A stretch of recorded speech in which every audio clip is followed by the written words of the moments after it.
Hello and welcome to my review of The Short-Timers by Gustav Hasford. The Short-Timers was published in 1979 and later became the basis, or part of the basis, for the Stanley Kubrick movie Full Metal Jacket, more on which later.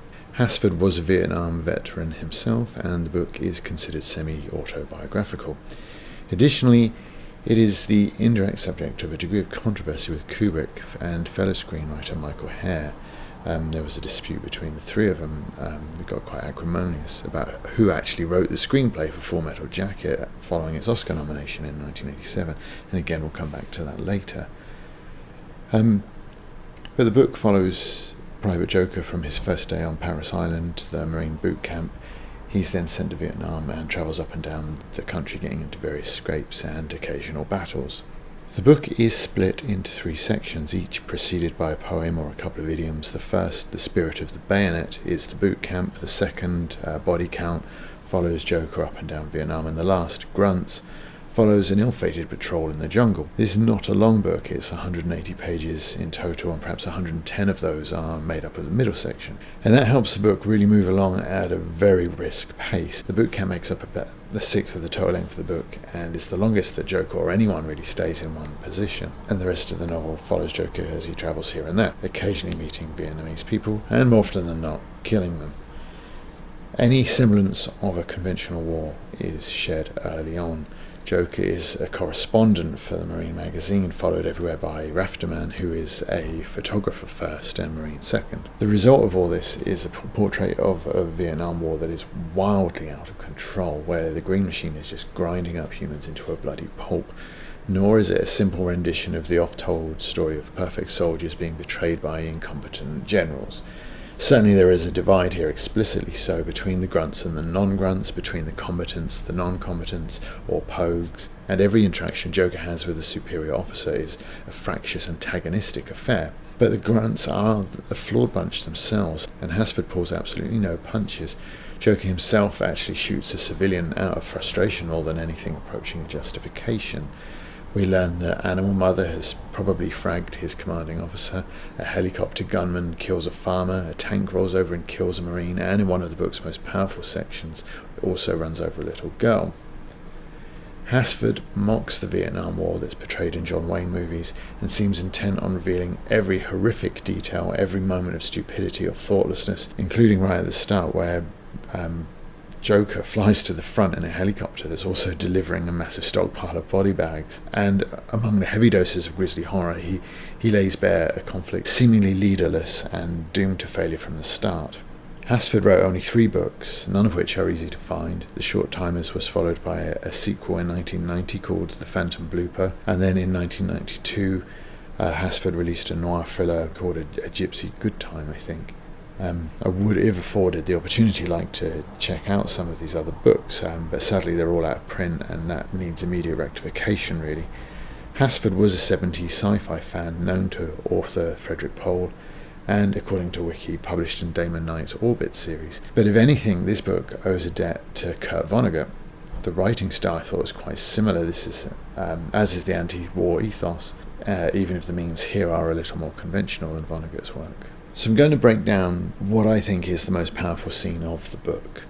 It occurs on pages 78-79, so it's about halfway through. And it's a scene in which Joker and Rafterman are riding on a tank, and the tank runs off the road. They're not quite sure why, but when they go back, they discover that the tank has hit something. I'm going to read the text, and then I'm going to just break down some of what makes it really great for me. Military vehicles are beautiful because they are built from functional designs which makes them real, solid, without artifice. The tank possesses the beauty of hard lines. It is 50 tons of rolling armour on tracks like steel watch bands. The tank is our protection, rolling on and on forever, clanking out the dark mechanical poetry of iron and guts.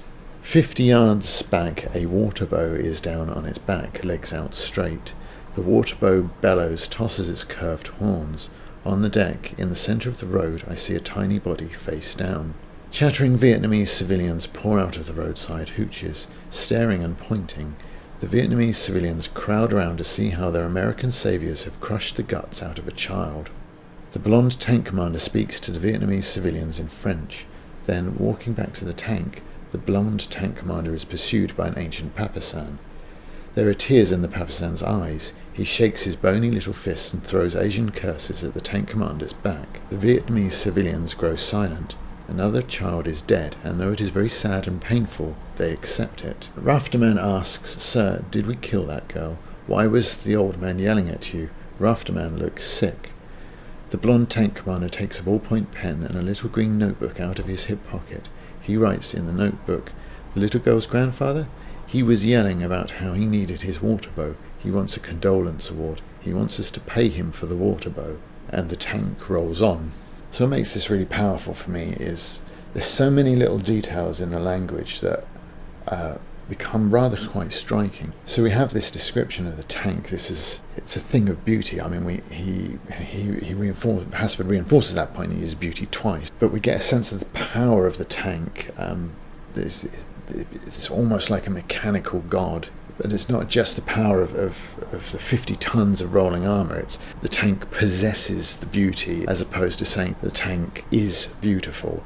The tank possesses the beauty. It's like taking ownership. And then you have this watch bands that sort of immediately is followed by rolling on forever and ever. This dual connection to the sort of the theme of time. It's an endless, perpetual power. So then you have like the clanking of the dark mechanical poetry. I mean, there's almost an alliteration. This harsh clank, dark mechanical sound. It's almost mirrors the sound that you would associate with the rumbling of that tank. Even though we have barely 40 or 50 words there, it's really quite poetic. Then you have this connection of the iron and guts, the man versus the machine. But actually, as you'll see as we get into it, that it's not just machine, it's man and machine. It's almost, I believe Hasford makes the point later on, it's almost like a centaur. But then you have again the military power, the power of the tank versus the power of nature. Like a water buffalo is a big beast, but this tank has crushed it, it's killed it. And then again we're down the food chain. The water bow, which as we see later in the thing, is more valuable than the child, but that's the scale of it. The mechanical beast, the human becomes quite a harrowing image, and made more so by the fact that the child is face down, is faceless. Is unnamed.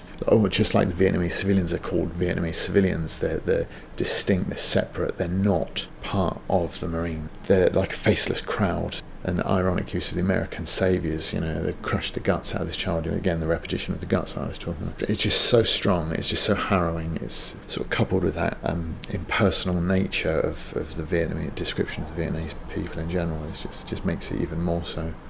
So then we have the blonde tank commander is explicitly referred to twice as the blonde tank commander. Again, there's a repetition, just like with the beauty at the start. This reads almost like a poem. It's striking in its sense. It's almost like a heroic description.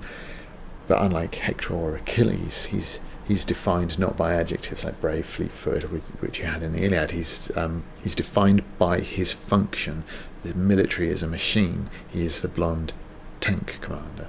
And like I say, this description of him later on as almost like a centaur, this hybridity is reinforced by the repetition of this description. We see the weakness of the Vietnamese civilians, the Papasan with his bony little fists, the ineffectual Asian curses at the man's back as he walks away, sort of passive, heartbreaking acceptance. Another child is dead, and though it is very sad and painful, they accept it. His description is so matter-of-fact, is cold, and it's just like you can almost feel, because it's so matter-of-fact, just the absolute turmoil that is underlying this cold acceptance of the civilians. This just happens every day. And with the bony little fists, again, the word little, we get the repetition of that. He takes a ballpoint pen and he writes in his little green notebook, and he says, the little girl's grandfather. It plays up the triviality of what we've just read. The little girl, the little bony fists, it's the powerlessness, the loss of the child. It becomes a footnote in a little insignificant notebook. Then we get the sort of the payoff, if you like, the final lines. He wants a condolence award. It's really moving without ladling on like schmaltz or trying to over dramatize. It's almost more effective because it does the opposite of that. And then the scene ends with the tank rolls on. It also says something about how this tragedy is being played out over and over again, not just in Vietnam, but in conflicts everywhere. Hopefully this demonstrates just why I think Hasford is a great writer. So back in the dawn of time, I started a series of books and the films that they were based on, and I began it with Stanley Kubrick's The Killing, which is based on Lionel White's Clean Break, and I never actually got around to the second part. However, the movie Full Metal Jacket is arguably Kubrick's most famous, and there are a few filmmakers who have inspired more articles and more YouTube videos than the man himself, so it certainly needs addressing, especially given the controversy surrounding the Oscar-nominated screenplay. Now, I haven't read Michael Hare's Dispatches, and this is the other book that apparently served as an inspiration for this film, and Hare is the one who was involved in the film's making. But as with Clean Break, I can only say that Kubrick is quite faithful to his source, and it would be hard to argue that this book does not serve as the inspiration for quite a lot, perhaps even as high as something like 80-90% of the film. Most of what happens in the film is represented in the book, though not everything in the book made it into the film. Now, the boot camp is 33 pages of 180 in the book, and slightly under half of the movie, so it is given an increased prominence. I say probably because it's the cheapest part of the film to actually film. And I've seen a few people, quite a lot really, talk about Ali Ermey's performance, which is incredible, and how he ad-libbed so much of it. However, if you took the time to count his lines and then checked how many are word for word in this novel, then the number, I think, again, would be pretty high. I'd say at least 50%. Though some of that, again, might simply be due to the consistency of military training. But all of that section in the film is directly traceable to the Short-Timers. It is very similar. And if you can find a critic of Full Metal Jacket, it's usually something along the lines of, it loses its way after the boot camp section. Well, after this point, the adaptation of the book becomes a lot looser. But Joker and pretty much all the Marines that he meets, Cowboy, Animal Mother, Rafterman, even the passing mention of a Marine called Handjob, all of them are consistent with the characters in the book. The only real exception is that the drill instructor's name is changed from Gerheim in the book to Hartman in the movie, but the character is more or less identical. Likewise, the story follows similar beats. It starts at the Tet ceasefire that is broken, although the film includes more of that than the book. The antagonistic relationship between Joker and his superior officer is broadly similar, as is the end result, which is Joker being sent to the more dangerous location, and his meeting with the colonel who asks no more of his men than obeying his orders as they would the word of God. That's word for word that scene in the book. The film streamlines or eschews quite a lot of what follows, and it almost lends a strange intertextuality to Hasford's book if you read it after the film, and that you recognise parts of the movie in the book, but they're not all in the same order, and it heightens a sense of the chaotic or disorderly that Hasford is promoting anyway. For example, Joker's voiceover that ends the film, "It's a wonderful day, I'm so happy that I'm alive, in one piece and short. I'm in a world of shit, yes, but I am alive, and I am not afraid." Well, that occurs in its entirety about halfway through the book. There are parts of the film, such as the Marines shouting casting suggestions to Kubrick in his Hitchcockian cameo, that seemed so unlikely when I watched the film that I assumed they had to be Hollywood edition, but they're actually in the book word for word as well. So the more you read of the book, the more the wrangling over Hasford's movie credit seems petty and vindictive. The famous sniper scene in the film is an amalgamation of 3 sections in the book. Initially, when Joker arrives at the front, he's told that the company were pinned down by a sniper who was trying to draw the others out by shooting and wounding their stranded comrades. Now, this is the incident in the book that leads to Animal Mother fragging his commanding officer.